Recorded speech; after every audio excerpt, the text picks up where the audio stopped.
해도 너무했던 이 무더위가 지나가고 지구촌이 기나긴 열병을 끝내고 오늘 9월 24일 드디어 가을이 제자리를 어렵게 찾았습니다.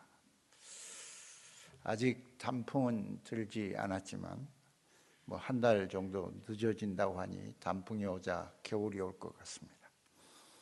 무더위로 지친 심신을 잠시 내려놓고 심호흡하며 기대를 갖고 한국의 릴케 김현승의 시 가을의 기도로 낭독하면서 시작해 보려고 합니다. 가을의 기도. 방송실 올려주세요. 가을의 기도 김현승. 그냥 안 봐도 좋아요. 사실 우리 자꾸 시청각을 사용하는데요, 듣기만 해도 아주 좋은 겁니다. 가을에는 기도하게 하소서. 낙엽들이 지는 때를 기다려 내게 주신 겸허한 모국어로 나를 채우소서. 가을에는 사랑하게 하소서. 오직 한 사람을 택하게 하소서. 가장 아름다운 열매를 위하여 이 비옥한 시간을 가꾸게 하소서. 가을에는 홀로 있게 하소서. 나의 영혼 굽이치는 바다와 백합의 골짜기를 지나 마른 나뭇가지 위에 다다른 까마귀 같이.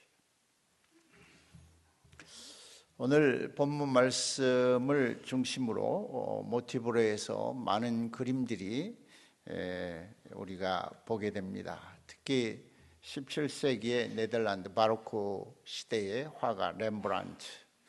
사실은 고흐가 유명하지만 더 유명한 네덜란드의 화가는 렘브란트입니다. 빛의 화가. 그가 그린 그림을 유시하여 수많은 그림들이 오늘 마가복음 4장 36절 이하의 본문을 가지고 그림을 그렸습니다. 자, 그림을 보여주시기 바랍니다. 예수님이 이제 배에 타고 저편으로 가자. 그 다음 빨리빨리. 그런데 이제 예수님이 배에 타고 가실 때 많은 군중들이 또 배를 타고 배 위에서 말씀을 전했거든요. 자기들도 같이 가려고, 예수님을 따라가려고 이렇게 배에 탔습니다. 그런데 이 렘브란트의 그림입니다. 빛의 화가. 풍랑이 걷잡을 수 없이 일어났습니다. 죽을 것 같죠?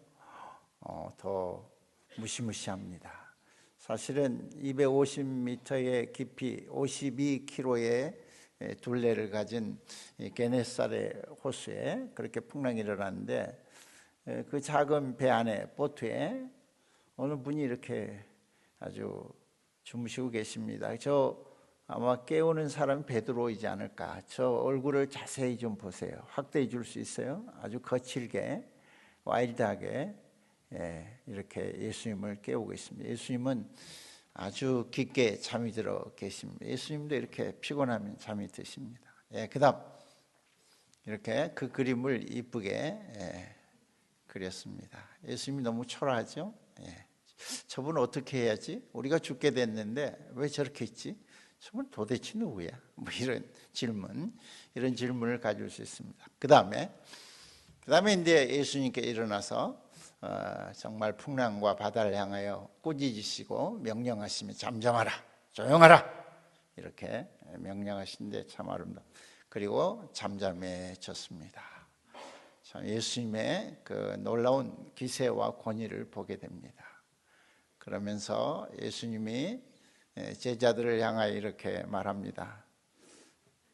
너희들 왜 그렇게 무서워하느냐? 왜 그렇게 두려워하느냐? 두려워하는 건 나 알겠어. 그런데 Why are you so afraid? So afraid. 그렇게까지 두려워하느냐? 내가 이 배에 타고 있지 않느냐? 그러면서 Do you have still no faith? 너희는 여전히 믿음이 없느냐? 이렇게 물으십니다. 우리 주님 계속 항해하시고 그 다음에 아름답게 그려져 있어요. 조용한 이제 바다에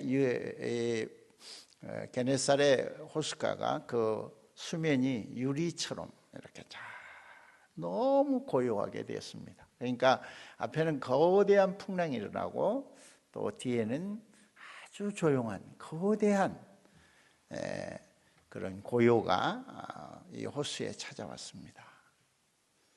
우리 주님 하실 말씀 하시는 것 같습니다. 그래서 꼬맹이들이 이쁘게 그림을 그렸습니다. 이렇게 이제는 제자들이 아니라 우리가 그 배에 타고 있는 것 같습니다. 그 다음에 끝. 그림을 보면서 오늘 본문 말씀에 어느 정도 윤곽이 잡혔는지 모르겠습니다. 사실은 저는 어머니 뱃속에서부터 교회를 다녔습니다. 우리 집안이 예수를 믿은 건 1894년 할아버지가 6교회를 목회하면서 선교사들과 함께 신앙생활이 됐습니다. 그런데 주일학교를 어려서부터 다니는데 단골 본문은 이 마가복음 4장 36절에서 41절의 말씀입니다. 그래서 이 본문을 가지고 설교를 준비하다 보니까 어릴 적 생각이 났고 저는 매우 순수해졌습니다. 그리고 그 총각 부장 집사님, 그 빼빼 마르고 키가 컸는데 정말 눈을 크게 뜨면서 이 말씀을 가지고 설교하던 우리 부장 집사님이 생각이 나고 지금은 어디에 계실까? 살아 계실까? 이런 생각도 하게 됐습니다. 근데 이 본문을 조금 자세히 들여다보면 37절에 메가톤 그 파도 풍랑이 일어납니다. 그리고 39절에는 메가톤급 고요가 찾아옵니다. 그러니까 병행적이고 대조적이죠. 그 다음에 38절에 그 광풍을 만났을 때 주님의 제자들이 아주 무서워합니다. 그 메가톤급 두려움, 무서움에 잠겨버립니다. 죽음의 위협. 그 다음에 41절에 그 엄청난 메가톤급 고요가 찾아왔을 때 예수님이 말씀으로 제자들의 마음에 이제 평안이 오고 기쁨이 오고 좋다 이랬어야 되는데 이상하게 거대한 또 메가톤급 두려움이 41절에 옵니다. 풍랑이 바다가 잠잠해졌는데 제자들의 마음속에 그 영혼에 메가톤급 두려움이 찾아왔다는 것입니다. 저는 3가지로 이 말씀에 초점을 맞추면서 우리가 교훈을 받았으면 합니다. 첫째, 시련입니다. 인생은 풍랑이는 바다고 고통스러운 망망한 고해를 항해하는 것 같습니다. 시련과 환난, 고통은 인간에게 예외적이지 않습니다. 대통령에게 그리고 그 대통령을 지키는 수위에게도 환난과 시련은 동일하게 찾아옵니다. 여러분에게도 건강의 문제, 가정의 자녀의 문제, 또 내 인생의 인간관계에서 수많은 시련들을 우리는 만나게 됩니다. 특별히 21세기 현대인들에게 뜻하지 않는 기후재난으로 우리는 엄청난 고난 가운데 살게 됩니다. 에어컨을 더 세게 틀면 틀수록 그 기후위기는 더 세게 우리에게 찾아와서 지구는 종말을 구할 곳입니다. 사실은 우리 한국은 아주 짧은 시간 내에 부를 이룬 국가입니다. 그런데 통계적으로 보면 제일 살기 힘든 나라로 기록되고 있습니다. 출산율은 여러분 잘 알다시피 OECD 38개국 중에 꼴찌입니다. 꼴찌가 38등인데 한국이 0.67명 정도, 그리고 꼴찌 바로 앞에 스페인이 37등인데 1.19입니다. 우리 이웃나라 일본은 1.59니까 우리나라의 2배 정도 많은 출산을 하고 있습니다. 국가 소멸 위기를 가장 먼저 맞게 되는 나라가 대한민국입니다. 자살은 OECD 국가 중에서 2003년 이후 21년째 제1위를 뺏기지 않고 있습니다. 21년째, 2003년도부터.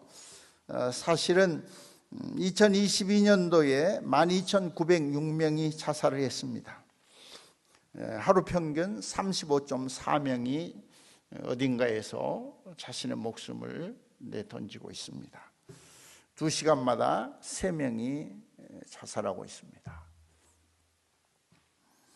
사실은 출산율 꼴등, 자살률 세계 1위니까 우리나라는 급속도로 국가 소멸 위기를 맞고 있습니다.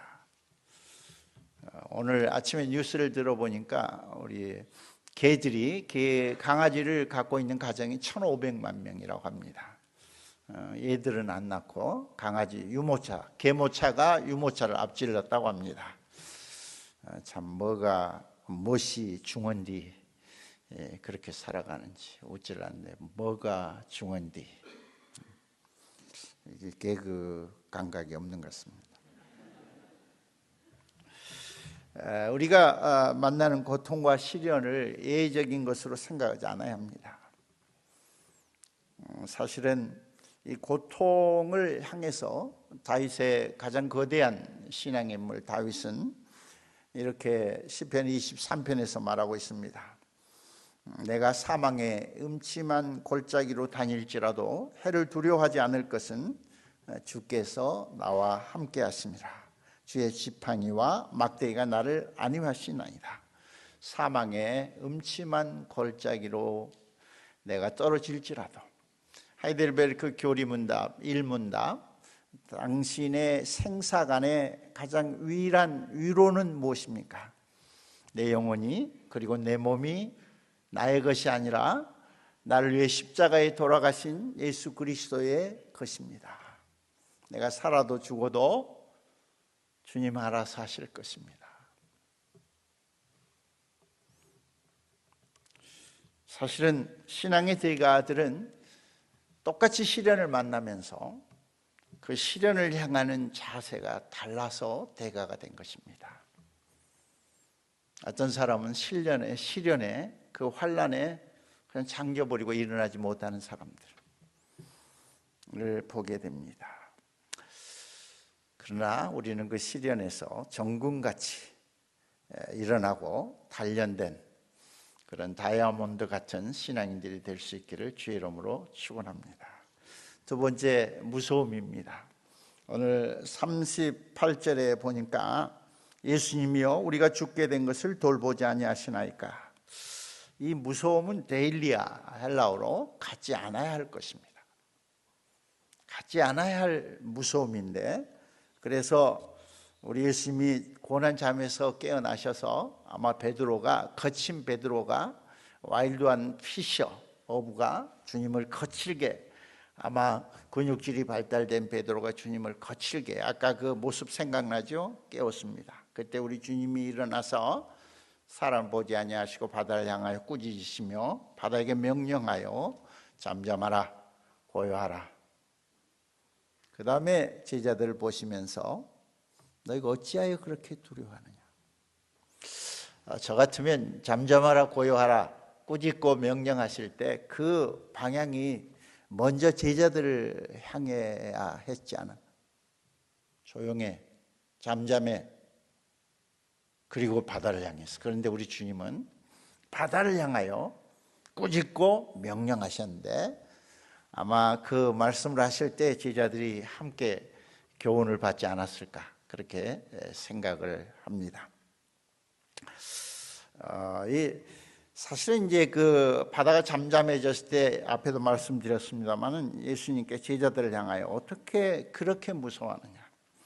사실은 인간을 만드실 때 두려워하는 거, 무서워하는 거, 슬퍼하는 거, 괴로워하는 거, 그게 인지상정, 하나님께서 우리에게 주신 감정입니다. 그거를 우리 주님이 나무라시지 않습니다. 그런데 여기서 말하는 것은 so afraid, 그렇게까지 무서워하느냐. 그러면서 거기에 붙이는 말이 Do you have still no faith? 아직도 믿음이 없느냐. 나를 따라다닌 지가 언젠데, 너희가 세례를 받은 지가 언젠데, 너희가 장로요, 집사요, 목사요, 권사요, 전도사인데, 성가대운인데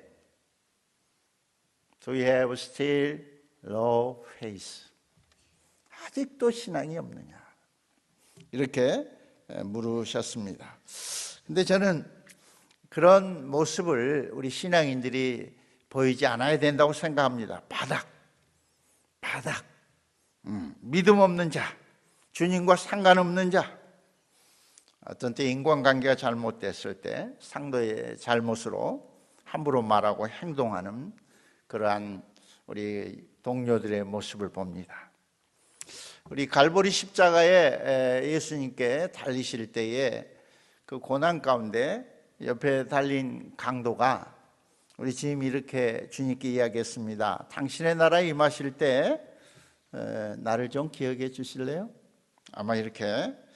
그러니까 우리 주님이 이렇게 대답했어요. 이 자식, 이 강도야, 어디 함부로 입을 돌리는 거야?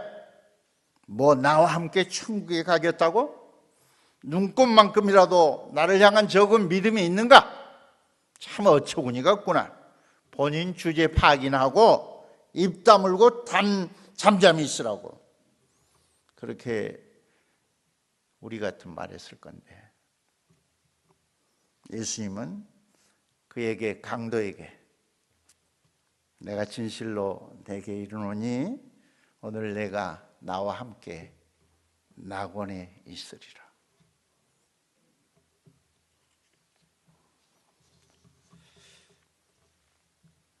사실은 이런 모습들 저는 순교자 보네포에게 보게 됩니다.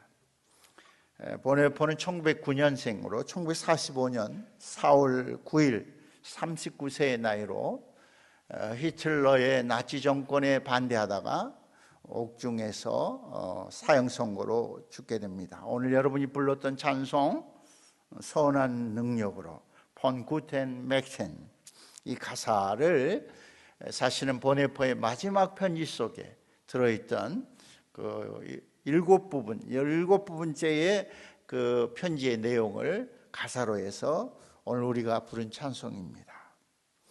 그 보네포, 그는 그 시련 속에서 이유 없이 39살의 나이에 엄청난 설교가요, 엄청난 신학자인 39세의 보네포가 히틀러의 무도한 정권에 의해서 순교를 당하게 됩니다. 그때 그 편지 속에 이런 내용이 들어있습니다. 지나간 허물 어둠의 날들이 무겁게 내 영혼 짓눌러도 오 주여 우리를 예면치 마시고 약속의 구원을 이루소서. 그 선한 님이 나를 감싸시니, 옥중에 사형 선고받고 곧 죽어갈 나를 감싸시니 믿음으로 일어날 일 기대하네. 주 언제나 우리와 함께 계셔. 이 감옥의 하루하루가 늘 새롭네. 저는 사실은 95년 말 96년 초에 우리 학교 천안 교수관사에 와서 시작을 했습니다. 그래서 우리 학교가 2024년 11월 1일이면 48주년을 맞는데요, 저는 약 30년을 이 학교와 같이 했습니다. 그 가운데 보면 참 서운한 사람, 고마운 사람, 너무 열심으로 일하는 사람들 이렇게 보게 됩니다. 그런데 제가 특별하게 생각하는 것은 우리 학교는 늘 예수 그리스도의 그 사랑의 모습을 잃지 않고 있다는 사실입니다. 사실 우리 학교 초창기 역사를 여러분이 같이 들으신 분이 많은데요, 처음에 학교를 할 때 어떤 사람이 한 3분의 2의 학생을 데리고 다른 학교를 세웠습니다. 생각해 보세요. 어려운 때 학생들을 데리고 다른 학교에 세웠어요. 그런데 그 장 본인을 우리 학교는 끝까지 사랑했습니다. 저는 그 사건을 볼 때마다, 생각할 때마다 고개를 갸우뚱합니다. 그가 죽기까지 그를 최선을 다해서 저는 그 곁에 있었습니다. 사랑하고 아끼고 위해주고. 어떻게 그것이 가능할까? 근데 이런 사건이 한두 개가 아니었습니다. 소위 말한 세상 말로 하면 온수를 사랑하는 우리 학교의 모습을 보면서 우리 백석 학원이 이런 축복 위에 세워져 있구나. 한 가지만 잘하면 저는 씁니다. 99개가 쓸데없고 못되고 보기 싫어도 한 가지만 잘하면 저는 일할 수 있습니다. 99개가 좋아도 저는 한 가지만 틀어지면 저는 끝장입니다. 이건 크리스찬이 아닙니다. 이거는 그 마음속에 그리스도의 사랑이 없는 것입니다. 세상을 변화시키는 것은 지식이 아니라 예수님의 사랑입니다. 제발 선을 넘지 말고 그 밑바닥을 보이지 마시기 바랍니다. 저에게도 시련이 있습니다. 저는 몇몇 그룹의 친구들과 만나고 있습니다. 그런데 다 각기 각 집안의 어려움을 가지고 있습니다. 말할 수 없는 어려움들을 가지고 있습니다. 우리 연구소도 마찬가지입니다. 다 드러내면 말할 수 없는, 제가 우리 농인 딸을 가지고 있듯이 그거보다 더 어려운 문제들을 각자 가지고 있습니다. 제발 믿음의 바닥을 보이지 마시기를 바랍니다. 세 번째, 두려움입니다. 사실은 이것은 가져야 할 것입니다. 바다가 잔잔해졌습니다. 그런데 제자들이 오늘 41절에 보면 뭐라고 그래요? 41절에 보면 그들이 심히 두려워하여 서로 말하되 그가 누구이기에 바람과 바다도 순종하는가. 그들이 심히 두려워하여, 메가톤급, 여기 메가라는 헬라어가 여기 나오는데 심히 두려워하여, 심히 두려워했습니다. 이 두려움은 가져야 합니다.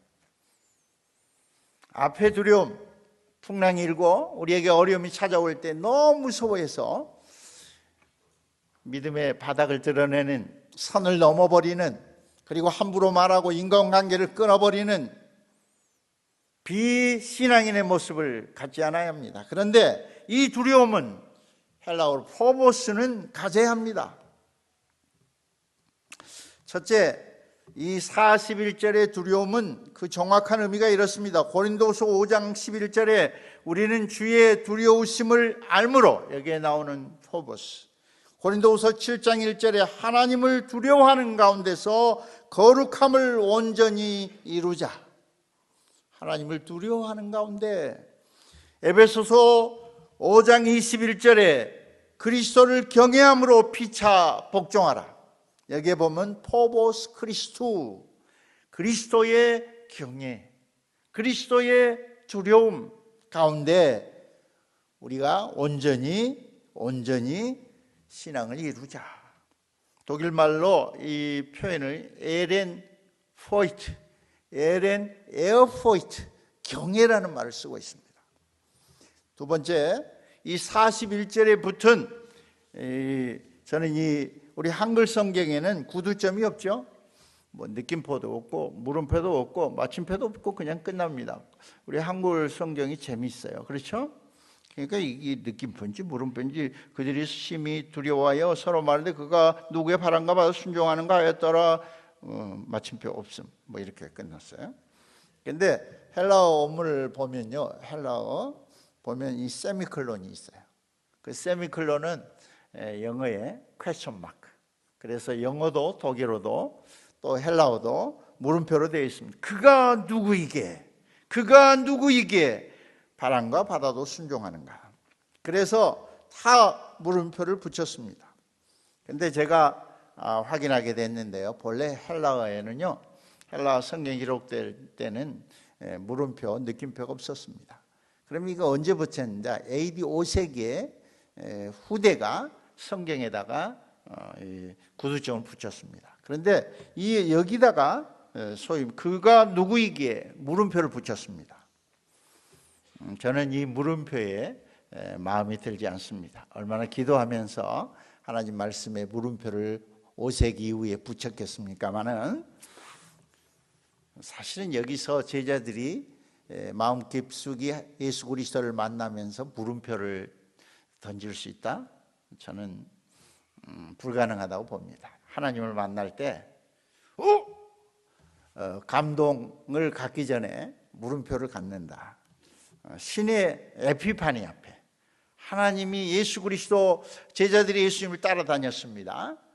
그리고 그 곁에서 이야기하고 식사도 같이 했습니다. 그런데 어느 순간에 그 신의 모습을 만나게 됩니다. 바다가 잔잔해졌을 때. 그런데 그때 제자들이 예수님, 당신 누구야? 이렇게 질문했다고요? 그건 정신 나간 것입니다. 사실은 영혼의 만남이 그리스도와 하나님과 만날 때 우리는 물음표를 붙일 수가 없습니다. 이사야가 보좌에 앉으신 하나님을 만났습니다. 그때에 내가 말하되 화로다 나여 망하게 되었도다. 나는 입술이 부정한 사람이요 입술이 부정한 백성 중에 거하면서 만군의 여호와이신 왕을 배웠음이로다. 베드로가 예수님을 만나게 됩니다. 시몬 베드로가 이를 보고 예수의 무릎 앞에 엎드려 이르되 주여 나를 떠나소서 나는 죄인이로소이다. 베드로가 고기를 많이 잡았습니다. 그물이 찢어지도록 잡았습니다. 그리고 예수님, 당신 누굽니까? 내가 좀 당신을 알고 싶습니다. 이렇게 묻지 않았습니다. 주여 나를 떠나소서. 여기에 물음표는 느낌표로 바꿔야 됩니다. 그가 누구이기에. 동의하든 안 하든. 사실은 신약학자하고 제가 의논을 했습니다. 그도 깜짝 놀랐습니다. 세 번째, 학문은 질문하는 것입니다. 물음표를 붙이면서 계속적으로 그에 대한 답을 논리적으로 그렇게 글을 써가는 겁니다. 묻고 답하면서 논문을 쓰고 책을 씁니다. 그리고 학위를 받습니다. 그런데 물음표가 필요 없는 때가 있습니다. 인간은 끝없이 묻다가 어느 순간 그 물음을 멈춥니다. 곧 학문이 중지되는 현장입니다. 물음표가 사라지는 순간입니다. 언제요? 죽음에 이르러서입니다. 자신의 죽음을 만날 때입니다. 다르게 말하면 영생을 만날 때입니다. 부활의 생명을 만날 때입니다. 생명의 주인이신 예수 그리스도를 비로소 만날 때 그 주님 앞에 물음표를 던지지 못하는 것입니다. 영원한 생명이신 하나님 예수 그리스도를 만날 때 왜 예수님 우리를 돌보지 아니하시는가? 왜 파도가 우리를 덮치게 하는가? 이때까지 물을 수 있습니다. 사실은 우리가 잘 아는 칼빈의 기독교 강의에 인간의 신지식과 인간의 지식에 대한 이야기가 나옵니다. 코그니티오 데이, 코그니티오 노스트리. 비로소 하나님을 알 때 인간은 자신을 알게 됩니다.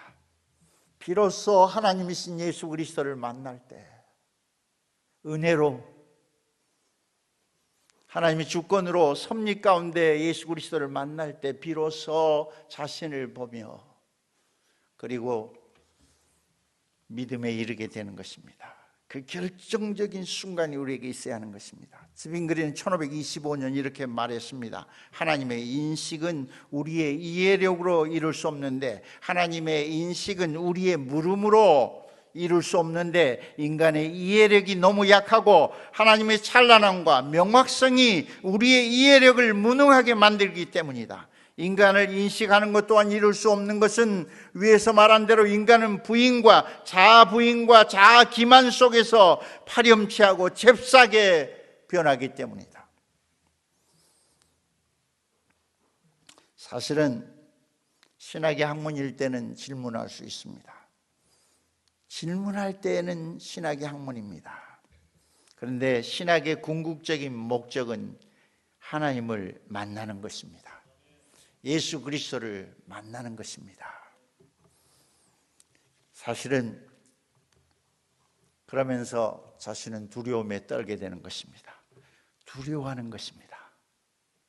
그리고 자기의 몸가짐과 말과 행동과 자아의 죄성을 바라보게 됩니다. 그리고 하나님 앞에 무릎을 꿇고 손을 들게 되는 것입니다. 이거를 향하여 칼빈은 비로소 경건이라고 말했습니다. 헤르만 바빙크는 이 대목에서 이런 말을 하게 됩니다. 신학이 깊이를 더할수록 인식하는 일을 멈추는데 그만큼 하나님의 신비에 가까워지기 때문이다. 하나님의 존재 신비에 직면하기에 인식하고 파악하는 일은 중지된다. 신앙의 신비, 하나님의 은혜의 신비, 미스테리온을 만난다. 사람들은 하나님 나라에 속한 그것을 역사 속에서 우리의 삶의 현장에서 하나의 실체로서 목격하게 된다.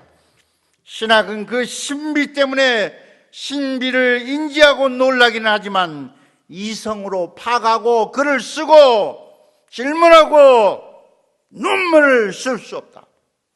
믿는 자들은 항상 신앙에 의해서 행동하고 부분적으로 깨닫고 거울을 통하여 어두운 이성 안에서 바라본다. 그런데도 믿는 자가 신비를 만나게 되면 그것은 더 이상 모순과 거치는 것이 되지 않고 대신 하나님의 사랑과 지혜에 놀란다. 포버스 두려워한다.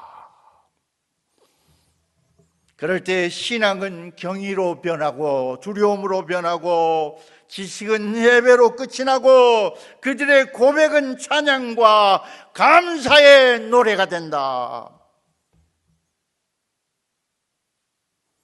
하나님을 아는 지식 신학은 최종 목적의 찬양으로 예배로 경의로 감동으로 두려움으로 끝나게 되는 것입니다.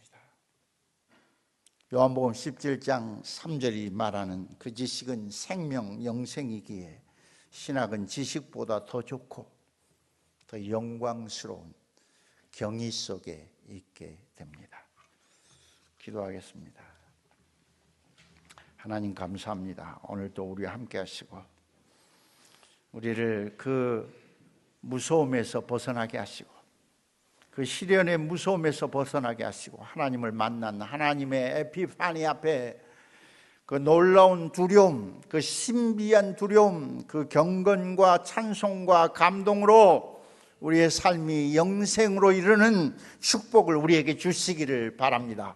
백석강원을 축복하시고 백석의 구성원들이 그 거룩한 두려움으로 무장하게 하시고 하나님을 만나서 우리의 삶의 깊이와 높이와 넓이가 달라지는 우리 모두가 되게 해주시기를 바랍니다. 우리를 새롭게 하소서, 우리를 거룩하게 하소서, 우리를 하나님의 신비 앞에 세워주소서.